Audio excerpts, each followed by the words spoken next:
Autrefois ringarde, Céline Dion est devenue l'une des chanteuses les plus en vogue.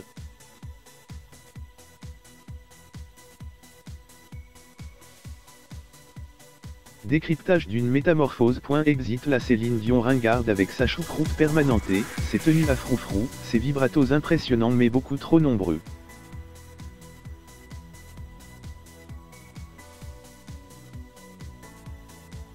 La légendaire chanteuse s'est transformée en véritable reine du hype.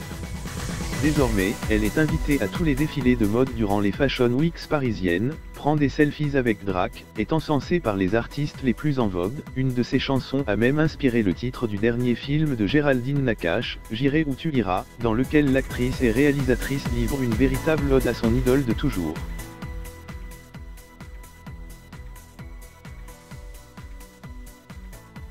Après un gros passage à vide consécutif à la mort de son mari et Pygmalion René Angélil, Céline Dion est revenue en force.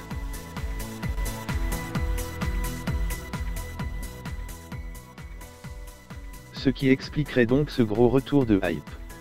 Désormais la patronne, c'est elle, note auprès de l'Obs ce jeudi 21 novembre le directeur du Festival des Vieilles Charrues, où la chanteuse a battu tous les records lors de l'ouverture de la billetterie en octobre dernier pour sa performance prévue en juillet prochain. Les places se sont vendues à 9 minutes.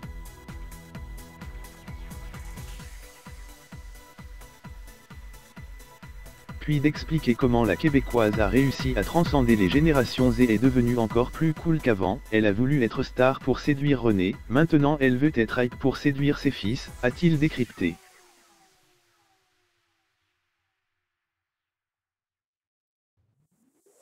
Inspiré par les goûts musicaux de ses enfants. Il est vrai que les fils de Céline Dion sont la prunelle de ses yeux.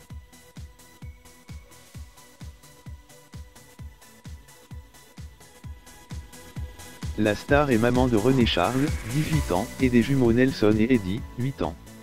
Et on imagine que leurs goûts musicaux sont à la pointe de la tendance.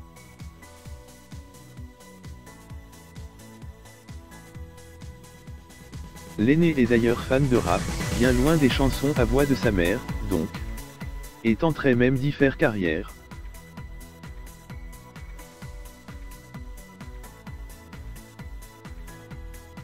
En 2017, alors âgé de 16 ans, il a repris sur scène le titre Black or White sur scène, lors d'un concert de Céline Dion à Copenhague dans le cadre de sa tournée européenne.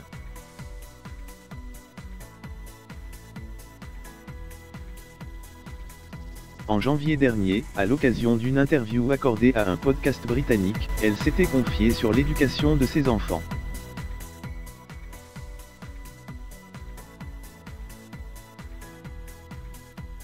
Parfois, vous essayez de les aider. Parfois, vous essayez de les aider à trouver leur chemin, mais ils doivent trouver leur propre chemin à la fin, confiait-elle alors.